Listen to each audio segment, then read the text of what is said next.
Now, that's the most important kind of trust, because without it, you really can't have any institutions at all that are any good. But trusting institutions is a little bit different. And it's because we're trusting a coordinated group of people to produce a certain kind of good or goal, or reach a certain kind of goal in a kind of morally appropriate way.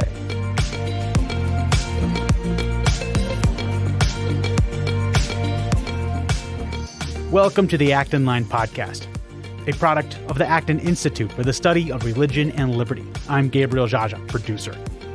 Kevin Vallier, political philosopher and associate professor of philosophy at Bowling Green State University, joins Dylan Pahman, Acton's executive editor of the Journal of Markets and Morality, to discuss Vallier's new book, Trust in a Polarized Age. America seems to be falling into further hopelessness, divisiveness, and cultural decay. Yet Vallier sees things differently. He offers effective ways we can defend liberty, protect democracy, strengthen liberal economic institutions, and respect basic human rights. You can find additional resources in the show notes of this episode, as well as previous episodes on our website at acton.org/podcast.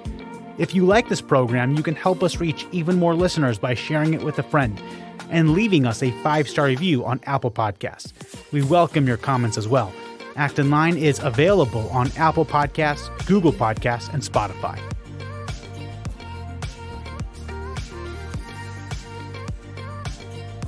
Hello, and welcome to Acton Line. My name is Dylan Pahman. I'm a research fellow here at the Acton Institute for the Study of Religion and Liberty, where I serve as executive editor of our Journal of Markets and Morality. I'm joined today by Dr. Kevin Vallier, an associate professor of philosophy and director of the Philosophy, Politics, Economics, and Law program at Bowling Green State University.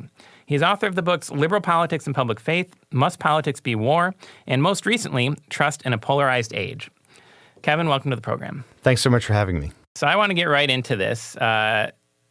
Polarization, lack of trust, diminishing trust in the institutions of our society are really hot topics. In fact, as of this recording, very recently, Jonathan Haidt wrote a very interesting analysis of social media's effect on these sorts of things. But I want to start with a more general question.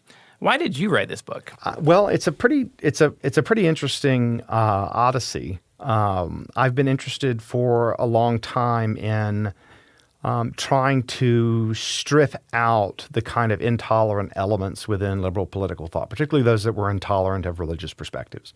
Because I think there is a kind of strand within liberal thought that's more pluralistic and respectful of diversity. And then there's this kind of more sectarian, secularist strand that conceives of itself as being tolerant, but in fact is not. And so my very first book was an attempt to do that in a very direct way, to sort of develop a post-secular liberal approach to religion and public life.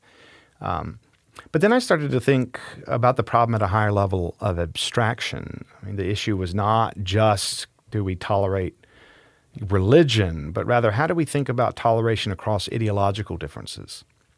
Is there such a thing as ideological toleration that we could reach that's like religious toleration? Because, one thing that one philosopher that's influenced me a lot, even though I don't agree with him on a huge amount, is John Rawls. And one of the sort of paths of the development of his thought was towards recognizing that there was reasonable disagreement about the good life, and so that the kinds of ways that we want to stabilize a free and well-ordered society couldn't rely on a single conception of the good. But towards the very end of his career, he began to admit that reasonable pluralism applied to conceptions of justice, but he wasn't able to draw out that theme. So if the same arguments about reasonable pluralism about the good apply to justice, and we have to sort of tolerate different perspectives on, say, distributive justice, which is one way that direction that I would go, resisting the Rawlsian tendency towards calling different views unreasonable. And I thought, okay, well, what can hold a diverse society together, right? What could hold it together? And I thought, well, it would be nice if this question could be approached partly, at least, from an empirical perspective. And I thought, well, here's the thing that really holds societies together at all is social trust. This is our faith that strangers will follow established norms. Mm-hmm. And so I started to look, as is my kind of approach, at the study of trust from both the philosophical and political economy perspective. and tried to develop a kind of unified interdisciplinary approach to its study. And then to see if indeed it was the case that liberal institutions could produce trust across diverse perspectives, both empirically, but also in a way that made a kind of rational sense, right? Could liberal institutions provide people with a kind of motives that made them trustworthy to people with other points of view? And so the big trust project that became my two books, Must Politics Be War and Trust in a Polarized Age, arose out of that kind of gradual line of thinking, of drawing out different themes, of taking older thoughts to a higher level of abstraction and so on. And so I realized, when I was trying to put together this interdisciplinary approach, that there was a lot of debate about the sources of social trust. And I became gradually convinced by the economists that I'd worked with that social trust tended to be a cause far more often than it was an effect. And then, in fact, we didn't know very much about what caused social trust. And so there was one puzzle that we didn't know very much about also. The United States is the only established democracy, that is one that's been a stable democracy for more than 50 years, where social trust is falling in any statistically significant way. Most countries have been extremely stable, even across vast policy changes. Some countries have become more socially trusting, but the only ones that have really fallen are ones that are recent democracies. For instance, Chile and Romania and Poland are three examples. So I thought, okay, well, why is the United States different? I mean, what's going on? And some people say, oh, well, inequality leads to less trust. Well, but wealth inequality has risen, not crazily more in the U.S. than it has in other countries whose social trust hasn't budged. Said, okay, well, ethnic diversity. Well, but I mean, we've had ethnic diversity for a while, and we're better at tolerating it. So trust is falling even though our ability to ethically tolerate ethnic differences has increased. So, well, that didn't seem to be the reason. And so I started to puzzle together these causes, and I thought, okay, well, what about political polarization? I mean, what if we're separating out into groups, and that's making it harder for us to sort of trust the generic person because, they might be a member of the bad group.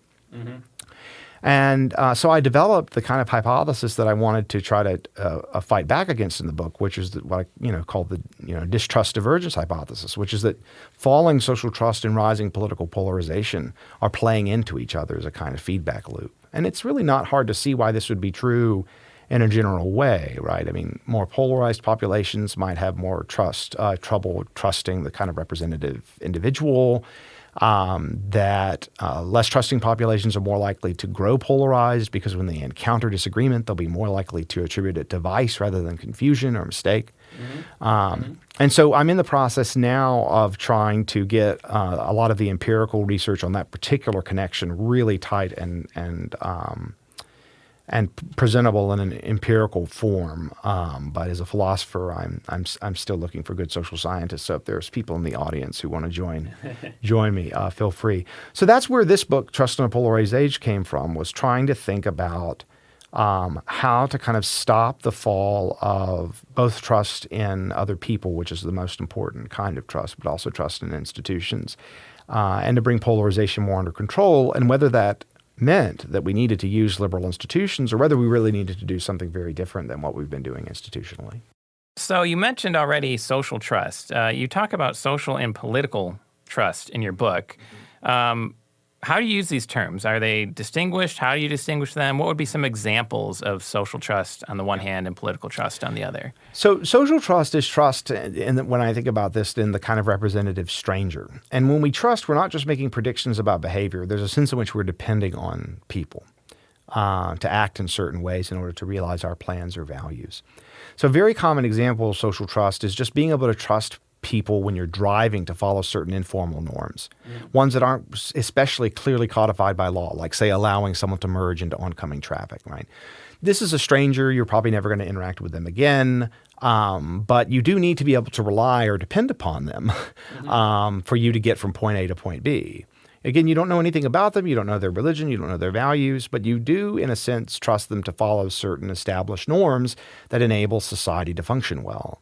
And so when I think of social trust, I think of it's the trust that people will follow the kind of panoply of central cooperative norms in their society. So an example of social trust would be, the trust that if you left your wallet behind in Starbucks, that someone would bring it back to you. Mm-hmm.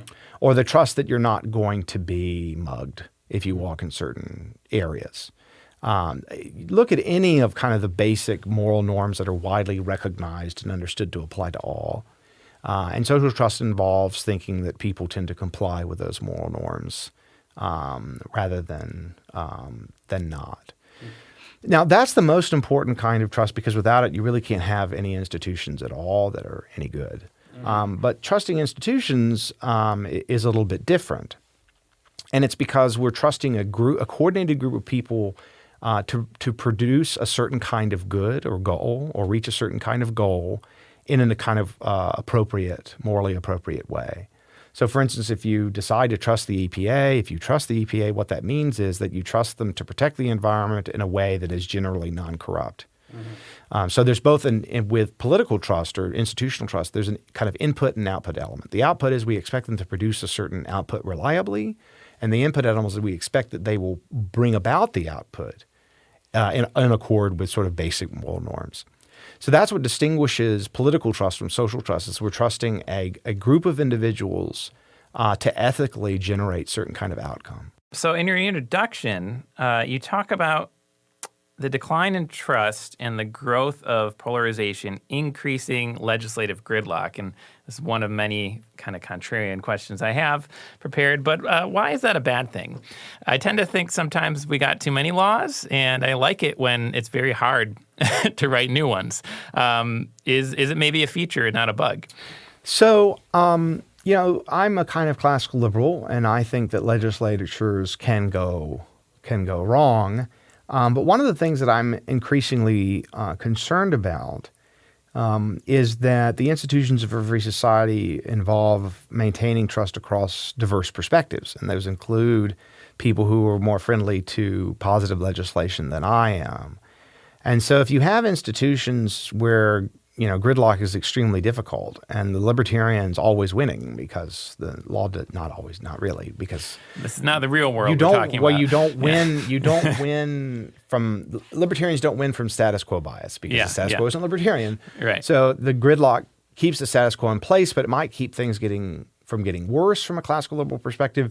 But I think what it does do is it makes it harder for different political groups to resolve their differences. And so even if that means more legislation, I think it could mean more harmony, cooperation, and indeed freedom, because when people, I think, can trust one another, they're less likely to try to control each other. You mentioned also, and this kind of, these are all somewhat related questions, but why do you believe that law and policy are our best hope in terms of reversing the trend of declining trust in the institutions of liberal society? It seems like an interesting focus when a lot of people might think of trust as a more cultural, social, something before or distinct from the level of law and policy. Well, so my goal in the book was to defend liberal political institutions. So specifically what I call liberal rights practices. Right. Mm-hmm. So a liberal rights practice of free speech is just the general norms where people can freely kind of speak their minds on a wide range of issues. So the question was, do liberal political institutions help or hinder trust? Now, there's lots of other things too, but they're just not the subject of the book. Okay. The truth is we don't really know how social trust is learned and transmitted. And one of my next big projects is working on a big Templeton grant with Christina Bicchieri at Penn, trying to look at the underlying sort of cognitive elements of social trust as they exist in terms of people's compliance or failure to comply with certain social norms in impoverished communities. So we're going to be looking at the relationship between social norms and social trust. And my hope is to try to build a theory of how social trust is learned and transmitted because we don't know. What I've tried to say is, there are some things institutionally that can make social trust worse. But in general, we're not going to restore the social trust that we've lost with a few new laws and policies. Although there are some things we can do to keep things from getting worse. Yeah. All right. So another kind of contrarian one, but I love it. Just let it rip. Is trust always a good thing? No. Doesn't trust require warrant or trustworthiness? Yes, that's right. Right. Mm-hmm. So, To what extent might distrust be desirable?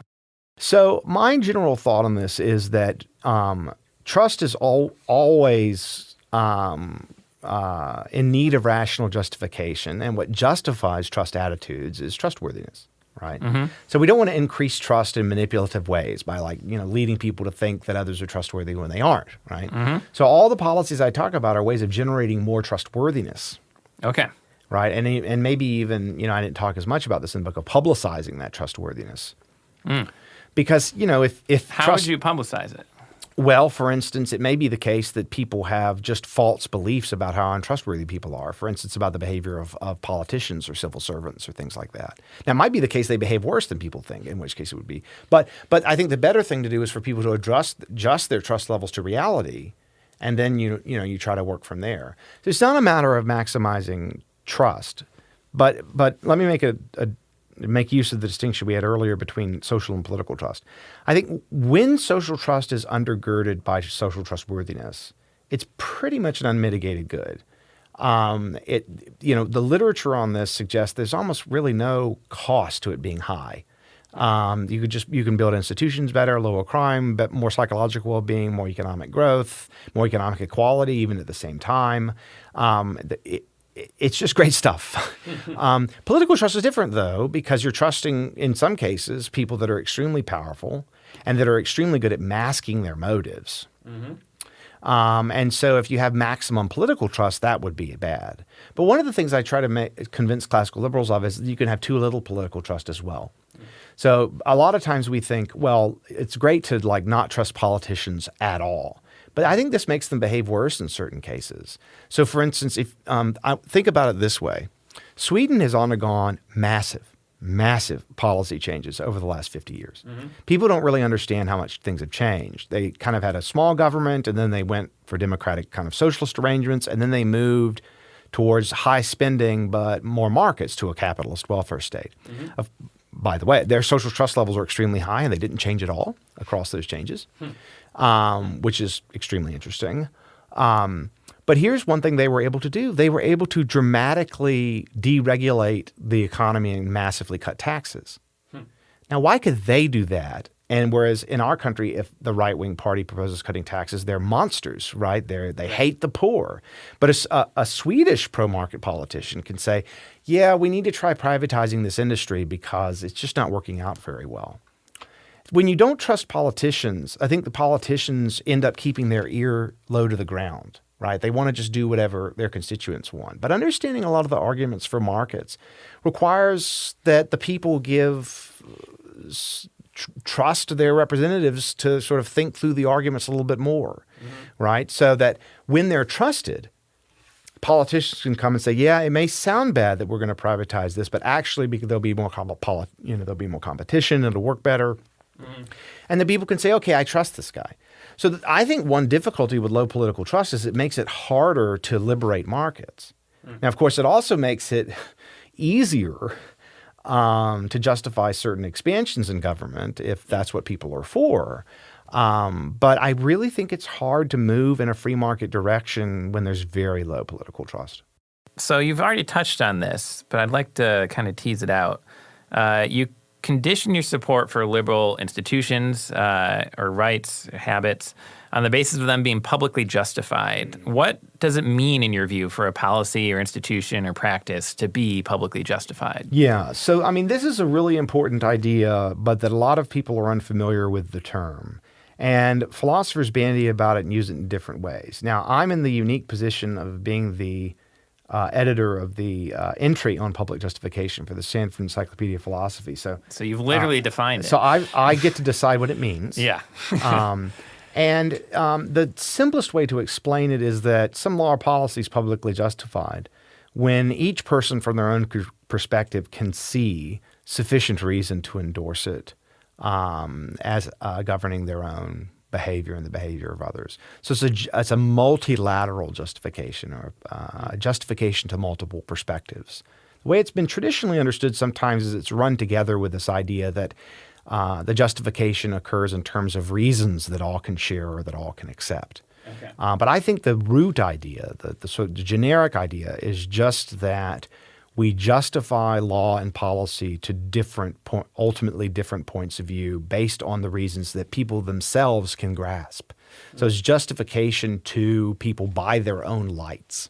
So a little less Rawlsian in that sense. And I think the Rawlsian variety of public justification is a way of specifying the idea, but I don't think that's the most generic form of the idea. So for instance, my dissertation advisor, Jerry Gauss, was responsible for pushing what we call the convergence view of public justification, where a public justification, can consist entirely of unshared reasons, right? There's a justification to person A based on their religion, to person B based on their religion, to person C based on their ideology, and so on and so forth.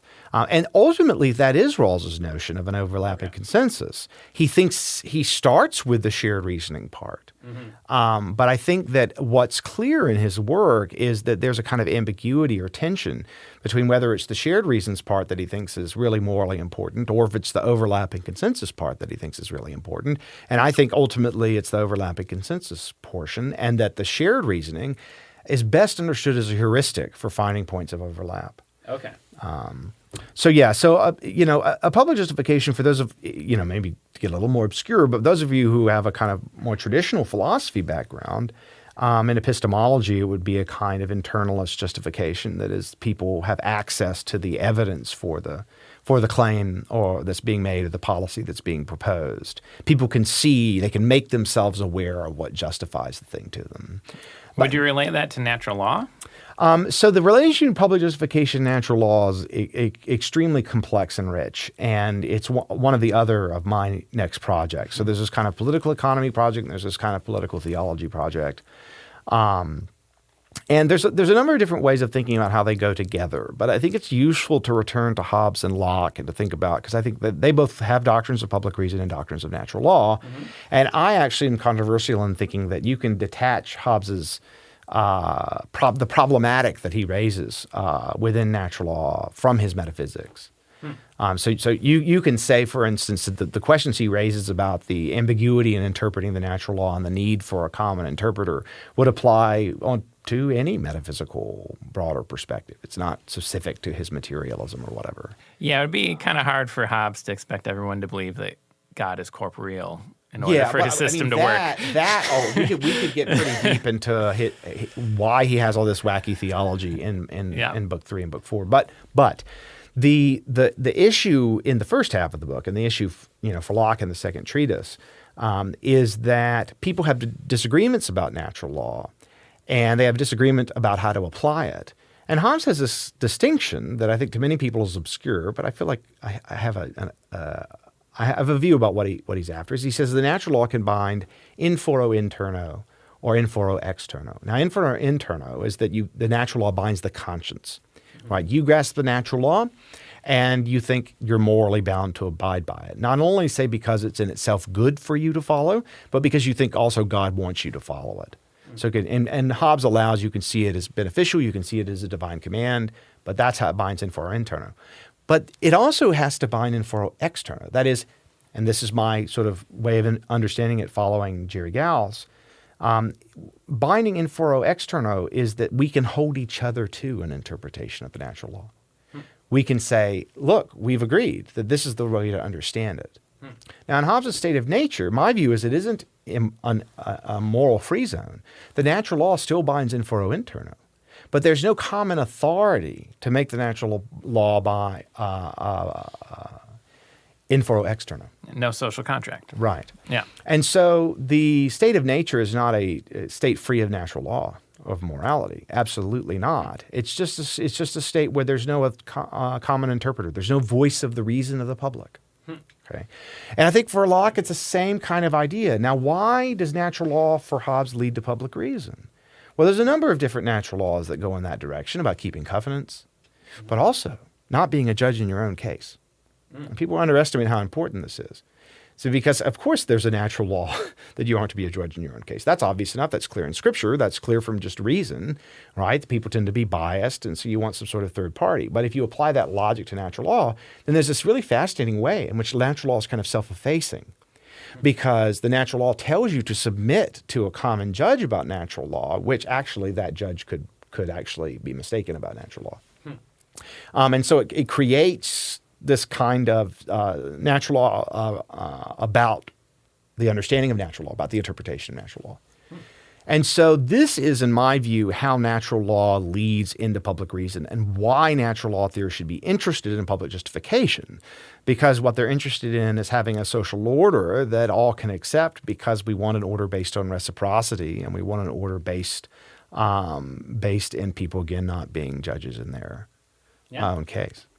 You know that despite what you'd prefer to be the case, freedom of speech, freedom of the press, and religion, freedom of religion, don't seem to noticeably increase or decrease social or political trust, unlike other variables such as economic and political freedom.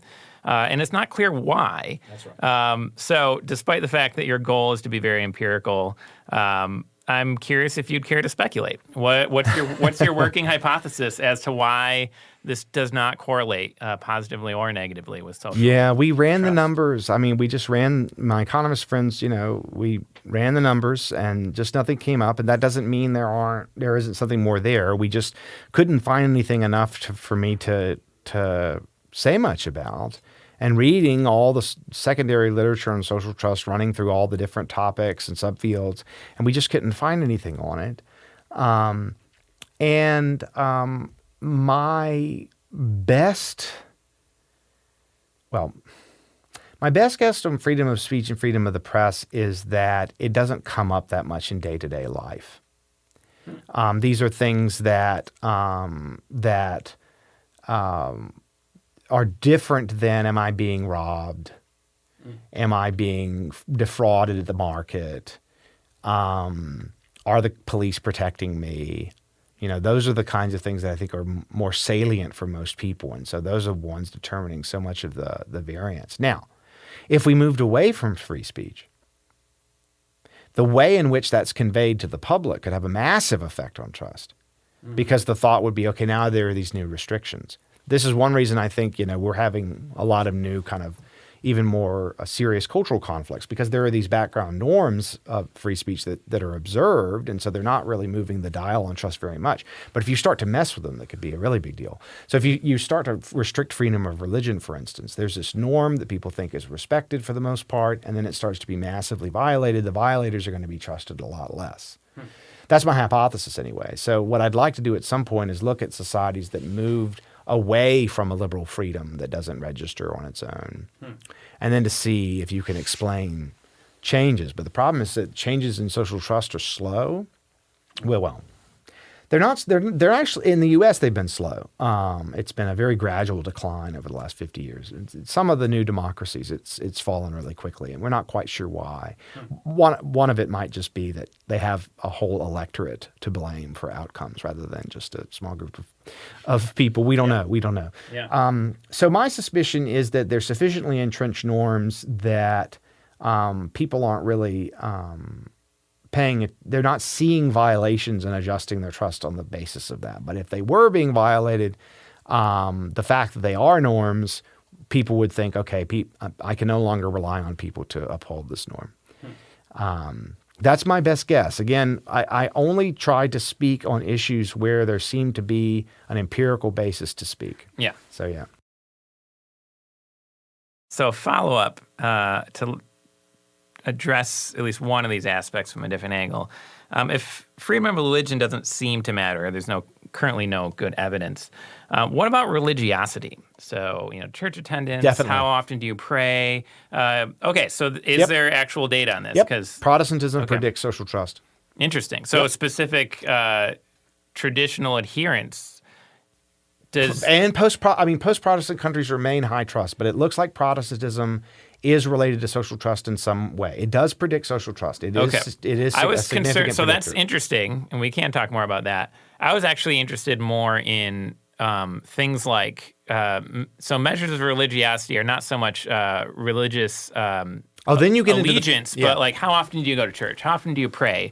Do you believe in God? Do you believe in miracles? This sort of side of it. Yeah, I mean the issue here is I actually think there's major stories to be told about the relationship between trust and religion and Christianity in particular, but they're at a much larger time scale.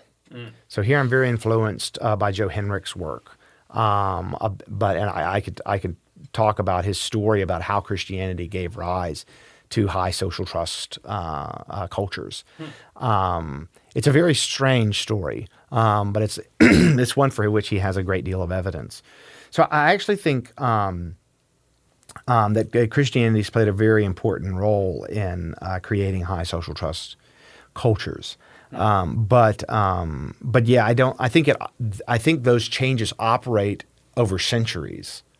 And so they're not going to come up in the trust data, even if there's good, broader theories about their relationship. Okay. So yeah, I mean, I could talk about that issue for hours because I'm interested in the cognitive determinants of social trust. And I think there's a gene-culture coevolution story that that helps to tell. It also helps to evolve socially trusting institutions to have a very cold month. Interesting. Yes. So the weather actually matters. So Northern Europe tends to be more, although they tend to be more Protestant. So I don't know They're if you also can way more disentangle those socially variables. But you yeah, can. tend to be People more. have tried and have. Yeah. Oh, okay. Yeah. Yeah. So I mean, Siberia, Russians from the north aren't very high social trust. There's an interesting difference, and one difference is the way the Catholic Church and then Protestantism continued to discourage familial intermarriage.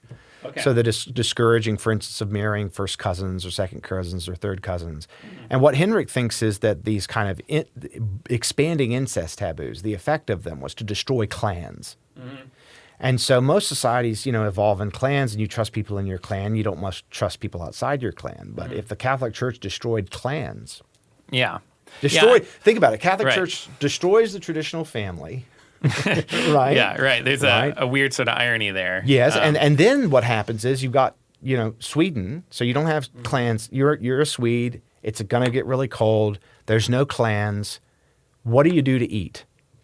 Right. Yeah. Well, now you have to invent an institution for thousands of people to get along with each other, whereas before your clan of 150 would have done, but your church destroyed it. Yeah. So worth differentiating. I'm a little familiar with some of this research that I know that in the West it was at one point I think up to a sixth cousin could not marry. Yeah, whereas in the East they did still prohibit up to first and second cousins. I think pretty commonly from marrying, but it was so at a lesser degree, but still Henrik similar taboos. They weren't like incest in the Christian East. No. And as Orthodox Christian, I would want to push back against anyone thinking that. But no, so actually Henrik told me that he's doing his research on Orthodoxy now, and the difficulty is that the records are in Greek, and so he has to get a lot of it translated. Okay. But what his prediction is in general that Orthodox are a little bit less dogmatically litigious than Catholics, and so he predicts there'll be the effect, but maybe to like third and fourth rather than fifth and sixth cousins.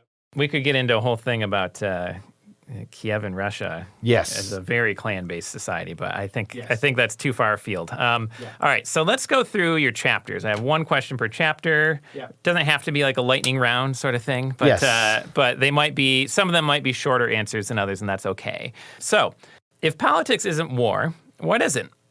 Aren't elections like war zero-sum competitions instead of positive-sum exchanges? So somebody wins an election, somebody else doesn't also get to win. Whereas if I go to the grocery store and I buy a candy bar, I get a candy bar, the grocery store gets my money, we both win.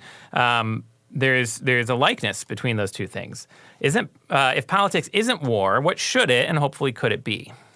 I mean, it's a lot like a competition where one side wins and the other loses, and then they go home and they're friends, right? You want politics to be less like a war and more like a football game. Okay. Where the stakes are lower, right? Mm-hmm. And people get really invested and upset, but that when it's over, they go back to being fine, right? So we need more Lions fans across the country, right? My expectations are very low when it comes to football. But the thought would be is that people can see each other having their policy differences more as adversaries rather than enemies, not as people to be vanquished, but as people that we'll play the game with again. And that it's good that they're there. They're so very wrong, but it's good that they're around. And that's the way I see democratic politics in many democratic countries. I mean, most democratic countries are nowhere near as polarized as we are. And they can have an election and then go home, and they don't harbor, secret, the election was stolen, these people are all evil monsters. Germany learned to depolarize very quickly, and its politics is pretty boring. And maybe, economist Tyler Cowen suggests their politics might not be polarized enough. So, you don't want to eliminate polarization. You want people to be able to offer real differences and alternatives for democratic peoples to choose between. But I think if we look at democracies other than our own, we can see the more healthy democratic cultures. And we can look back in our past, and see also more healthy periods for democracy in certain respects, not in others. So, I think that we're just in such an extreme state that we need to be careful not to generalize from our immediate personal experience. To what extent does civil society and freedom of association cultivate trust? Can't people associate for the purpose of undermining liberal institutions? Does digital association count, such as various subreddits, for example? What counts as civil society, and is it all good? Oh, wow. Gee, a lot there. So the complication here is that it was sort of a hot topic in view in the 90s because of Robert Putnam, that associational life contributed to social and political trust. And a lot of people since then have run the numbers, and they've totally blown up the idea that there's a direct cause from being involved in associations to trust. It looks like it's the other way around. High trusters or high joiners. Okay. There's a correlation, but it's high trusters being high joiners. I do think that the data doesn't distinguish between the associations that are more open in terms of serving others and those that are more insular. So you're not going to see a causal effect because some are bridging institutions and others are bonding institutions. And my suspicion is that bridging institutions do build trust among younger members. And that bonding institutions can do this too. It just kind of depends on what they're bonding around. But a lot of the effect also, I think, has to be disaggregated by age because it looks like social trust attitudes harden in early adulthood. And so what you really want to look at is kids who are raised in associations versus kids that are not. What sort of, kid associations or multi-general associations would you have in mind? Churches are the big one. Common? Churches are the big one. Okay. Really. Now, they're the major alternative. But there are service organizations too that used to be a lot more common in the United States where people would grow up in them or they'd be involved in. But a lot of kids' activities, Cub Scouts, sports, those kinds of things. Where when are you going to interact with and be on a team with someone of a different race, right? Well, probably in sports and school. Yeah. So it's about that. It's about contact with people that seem different. So I do think association does tend to produce more trust under conditions where there's a certain level of contact with diversity among younger people and that the contact experiences are positive. That's what I feel confident saying. So it's interesting that religion comes back into play in terms of associational society. Yeah. Maybe not necessarily the freedom of religion itself, but to the extent that people participate in it actually does matter. Yes. Okay.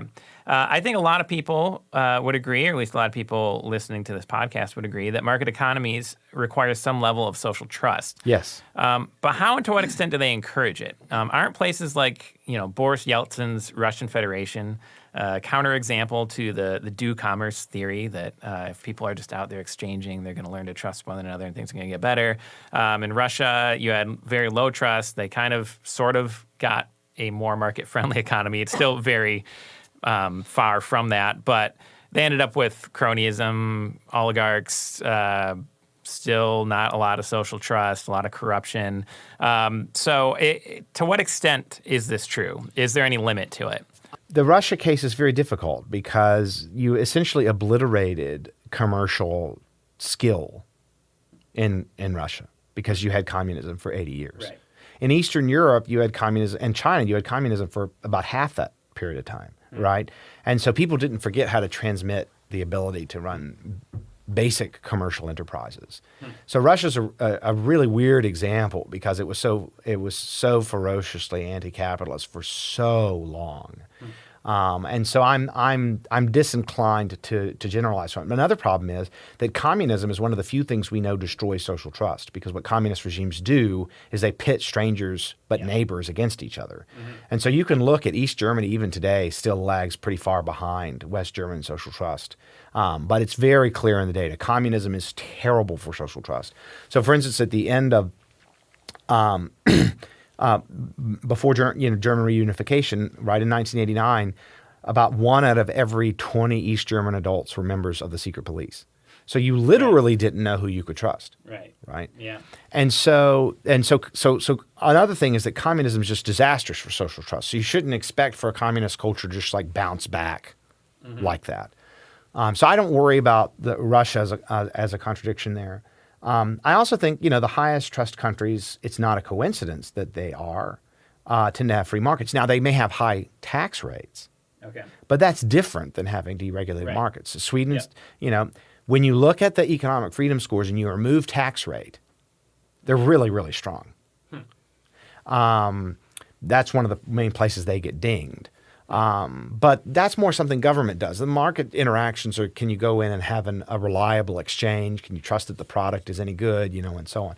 Another thing, going back to Henrik, is one of the big counterexamples to Henrik is that there's high social trust in maritime centers outside of Western Europe.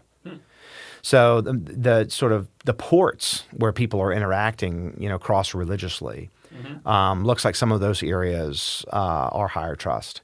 And I think that helps the do commerce thesis, as looking at social trust in maritime zones or big trading, shipping cities and so on. You talk about social insurance and welfare rights as positive. They're liberal institutions that cultivate trust, but the administrative state is a bad thing.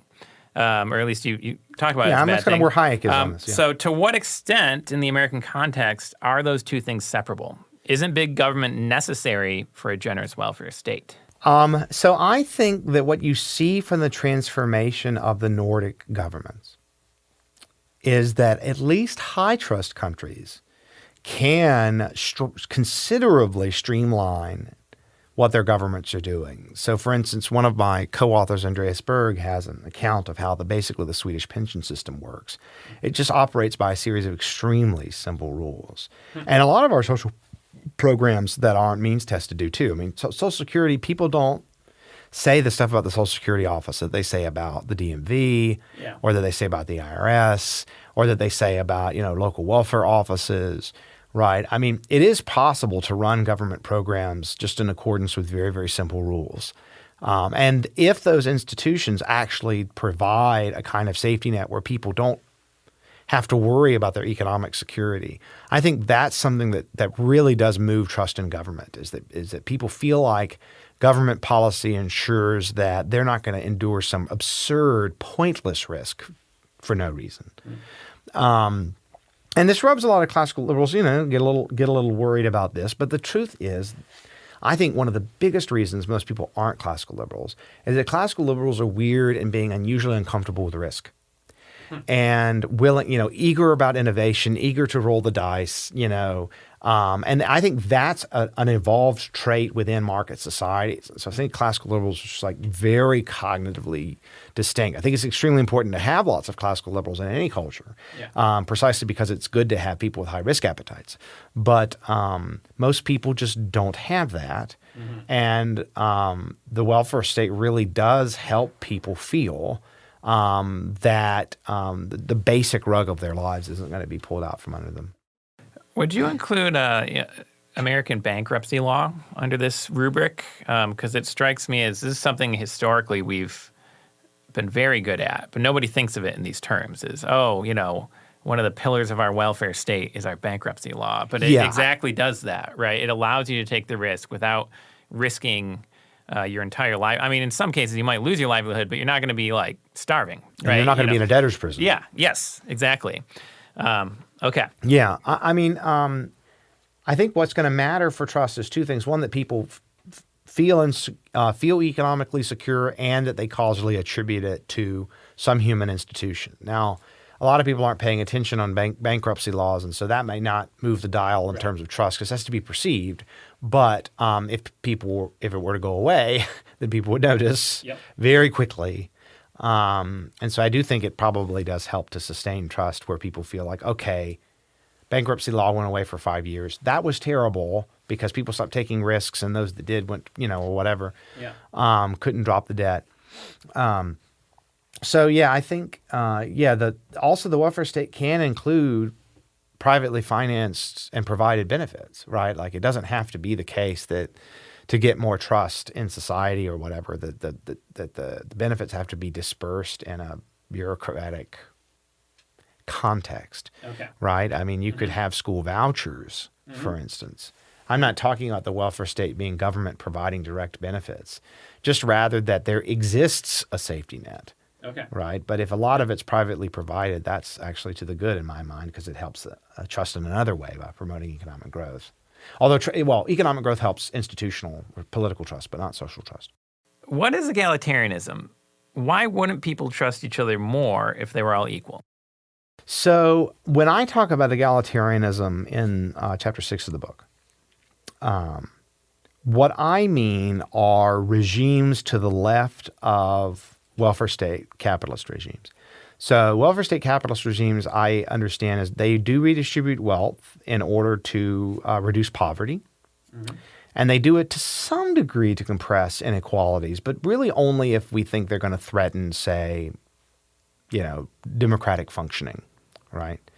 But an egalitarian society is one what Rawls called property owning democracy, and another even more left liberal socialism, where they place a lot more limitations on differences in income and wealth holdings.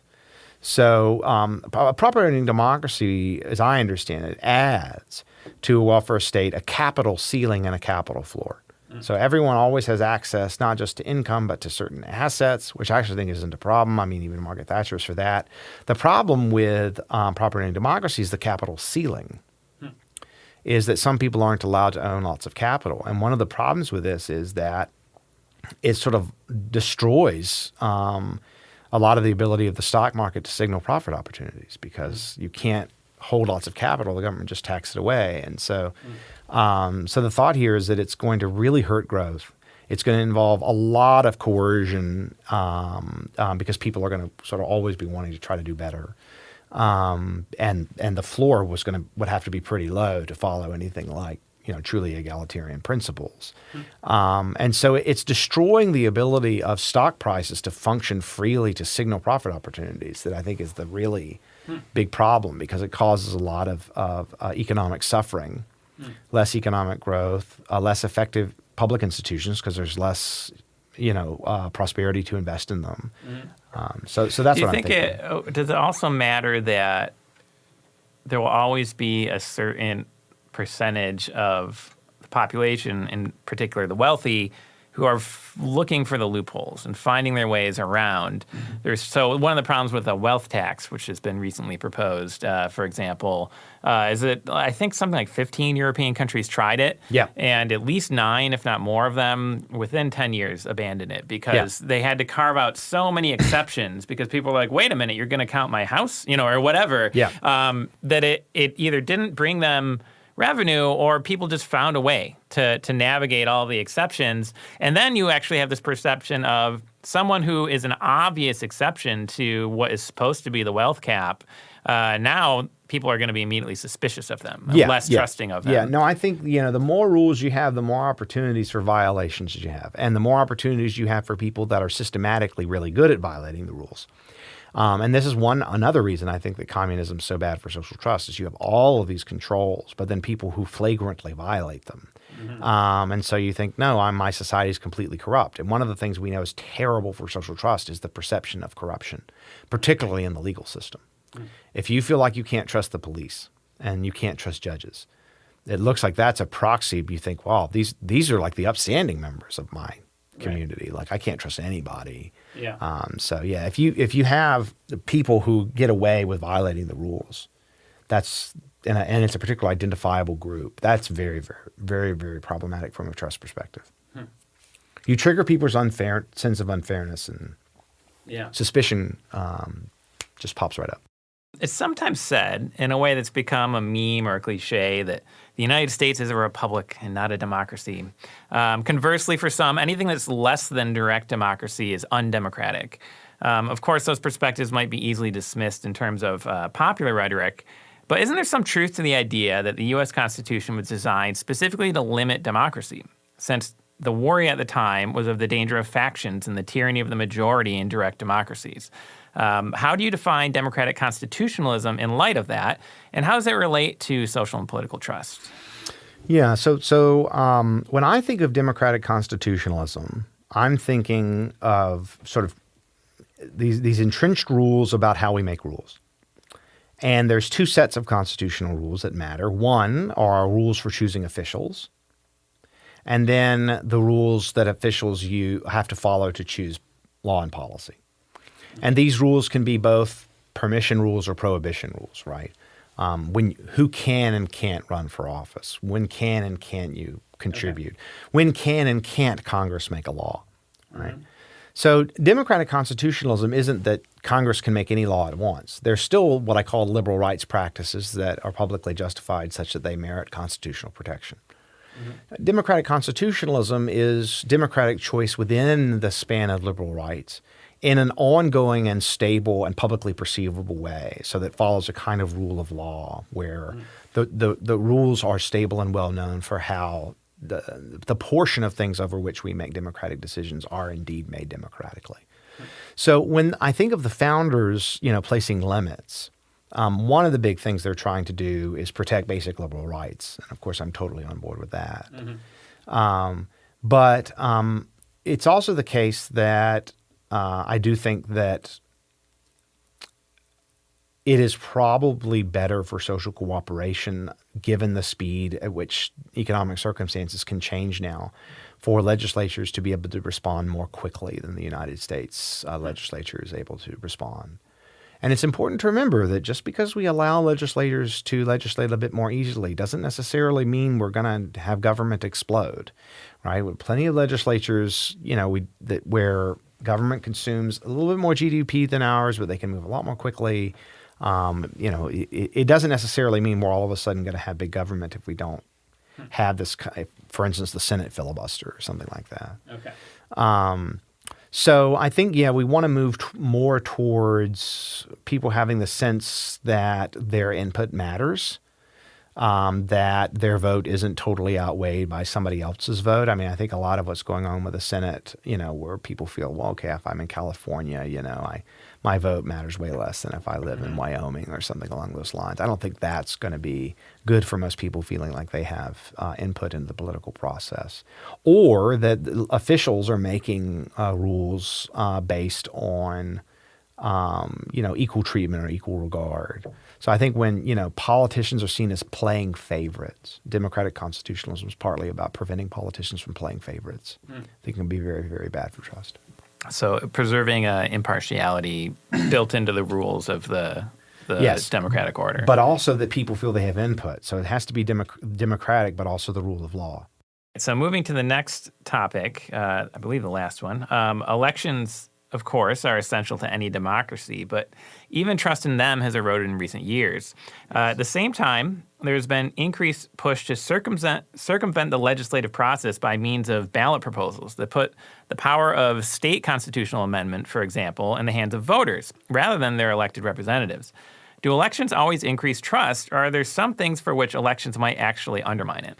Oh no, I think one of the most interesting things about studying social trust in new democracies is it might be the case that, the reason that social trust collapses here and there when a country transitions to democracy is that holding an election, now you realize that there are all these people that disagree with you, that they voted for someone that you thought was terrible, and so maybe you can't trust people as much as you thought.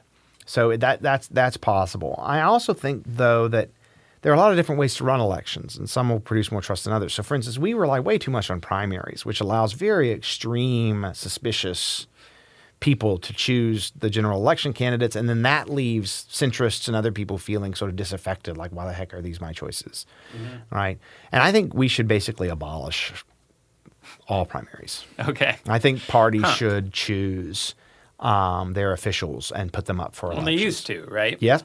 Yeah, and they still do in lots of cases, but in most democracies, there aren't these kind of rigorous primaries.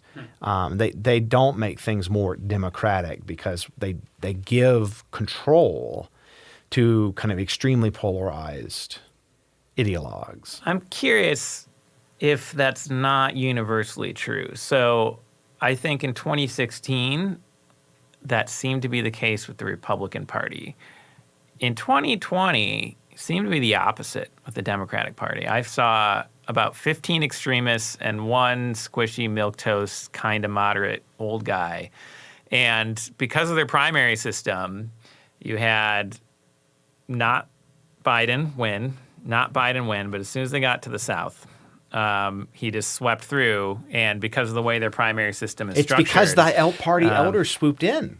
It's because Clyburn said, look, we got to beat Trump. We're not going to go with Bernie, right? And it's because Obama called up Buttigieg and Klobuchar and said, "Hey, get out of here. Stop. We'll give you a position somewhere. Maybe we'll work it out." Okay. No, it's because the Democrats actually aren't as bound by primaries that they were able to avoid these more extreme figures. No, I think party elites, the old backroom deals, are actually better than what we do now to have trust-building elections. And you may say, oh, well, it's corrupt because the backroom people. No, what matters in basically every democracy is that you put up different parties, play a real role in actually shaping opinion and saying, look, you're a member of the party. We're trusted members of the party. We're going to put somebody up. If we don't like them, we're going to move them out. Yeah. And people can choose between them, and there's no decrease in trust. I mean, there's no evidence that having primaries increases trust. And so I think that what really matters for elections is people feeling like they have input and that they can at least kind of stomach the candidates. So yeah, there are different ways to do elections, and I think it's pretty clear that some of them will build trust, but others could undermine it. So you have to be careful about what kind of election. Yeah. In your epilogue, you claim that people need to adapt an attitude of humility toward their political opponents. But how do people do that? Is there any data on humility? Yeah, what I say in the end is, I get, you work hard on a book, you get to give your sermon at the end. That's one of the privileges of it. What I actually am increasingly of the mind of is that, yeah, just telling people to kind of be more humble is not enough. I mean, would help if we had it, but I mean, how do people actually acquire humility in this way? Well, the problem is I think ultimately it's easier to be humble about your political views when you trust people who have other views. Because you can say, well, look, this is a good guy, and he doesn't think about it the way that I do, and maybe he knows something I don't know. So you think trust, or at least the theory would be that trust is conducive towards humility. Yeah. If you trust people who are different than you, who have a different faith or different politics, I think it's much easier to be humble because you realize that, that other person disagrees with me not because they're bad, but because maybe they know something I don't know, maybe. But is there maybe a catch-22 there, or a chicken or the egg, right? Yeah. No. Do you need humility in order to trust? The whole problem are all these feedback loops. Yeah. So it's just like, and if so you get in a feedback loop that produces low trust, right? It's self-reinforcing, right? You get into a feedback loop with high trust, it's also self-reinforcing. And so it looks like there's these two that ultimately become kind of equilibria, the kind of lower trust, higher polarization equilibrium, and a higher trust, lower polarization equilibrium. And, it's funny, when I wrote the book, I thought we were moving from the one to the other. But after January 6th, I'm inclined to think that we're already in the low trust, high polarization equilibrium, and it's just becoming clear. And so we're really kind of stuck where we are, and it's going to be really, really hard to get out of it. And this is precisely for the reasons that you identify, which is that a lot of the things that help trust also affects. And so you're stuck in this kind of feedback loop. All right. Your next book, from what I understand, is going to focus on religious anti-liberalism. That's right. Perhaps Catholic integralism in particular. Yes. Yet this current book is more philosophical and practical. It doesn't offer a specifically religious perspective. Do you have any specifically religious basis for your support for liberalism and liberal institutions? To what extent does your own personal religious perspective inform your work? Oh, in a massive way. It takes a little while to unravel it, but let me just try to do it for your listeners quickly. I have an expansive view of the ministry of reconciliation. And it's not just about preaching the reconciliation of God and man, but about preaching the reconciliation of us with one another. Because one of the consequences of being reconciled with God is that we can be reconciled to each other, and that God can bring us all into an eternal embrace, a kind of great drawing near to one another, which is the way I kind of perceive eternity, is not only each person growing closer to God, but closer to one another. And so when I think of the ministry of reconciliation on earth, the question is it limited to bringing people into the church? But what if we know that some people are never going to enter the church? What does reconciliation with them look like? And I think the best thing it can be is to try to form certain kind of relationships with them, cooperative relationships, and particularly relationships of trust. And so the way that we exercise the ministry of reconciliation is not by utopian politics, revolutionary vanguardism, hyper-partisanship. It also isn't acquiescing in injustice or anything like that. But it is a sort of constant burying the hatchet. And that's really how I think about sort of my Christian perspective that leads me into sort of public reason and this kind of moral politics, but that isn't a kind of view that says that morality, all of morality should be built into politics. Because ultimately what we can expect in a fallen world is that we can achieve a certain degree of reconciliation, that democracy, liberal rights, and markets are ways in which that we can be reconciled with each other despite irreconcilable differences. And so I have a piece on this in Social Theory and Practice called Christian Reconciliation Through the Public Use of Reason. This is my first essay in political theology proper that I've published. Is that open access? Your listeners, if they're students, they can get it through through their libraries easily. Okay. And if anyone wants to email me, I'll happily share one. So I'm starting to think of it in the following way. So let's take a toy Aquinas and a toy Augustine model of political theology. Because a toy Aquinas is that we can embody the whole religious truth in politics, right? That we can have the unity of the sort of secular and religious power in order to promote the whole common good, both the earthly common good of the community and the eternal common good of corporate union with God, right? So, politics is morality, right? Mm-hmm. But then we take the toy Augustinian approach, and the toy Augustinian approach, kind of the Niebuhrian read, is that, well, politics is war, it's just a contest of power, and that's all we can expect of it because of sin and the pervasiveness of sin. And I think the toy models are wrong, but they both are correct about one thing. The toy Augustine is right that sin greatly undermines the capacity for moral consensus. And that means a lot of politics cannot be expected to embody the whole moral truth in politics. Aquinas could only get away with thinking about this, of living in the parts of Europe that he did in the time that he did, because of the extraordinary unity between Pope and Crown that existed, particularly in 13th century France, which is unparalleled at almost any other time in human history. The relationship particularly between St. Louis, right, King Louis IX, and Clement IV, who was the Pope and part of that time and his former advisor. So I think Aquinas is kind of, and Augustine are looking up at their institutions, and they're like, this is how institutions are, right? Augustine sees collapse, he sees conflict. Aquinas sees harmony, he sees harmony. And my view is try to in between, to say, look, there's always going to be disagreement and dissensus, so we can't embody the whole moral truth in politics, but we shouldn't acquiesce in a modus vivendi because we have this capacity to trust people who are different than us. Look, we can look around, we can see it, there's plenty of evidence of it, it's studied. And so the right Christian approach to politics is sort of somewhere in between a pure power model and a pure morality model. And that's the kind of view that I want to be working out with time. Our guest today has been Kevin Vallier. Kevin, thank you for joining us on Acton Line. Very, very glad to be here. Thank you. As always, thank you for listening. Our team loves putting this podcast together for you. It's encouraging to hear from our listeners. Feedback is incredibly important to us because it lets us know what you'd like to hear more of, including the kinds of topics you're interested in most. If you have comments, feedback, or ideas for a show topic or interesting guest, you can email our team at producer@acton.org. Until next week,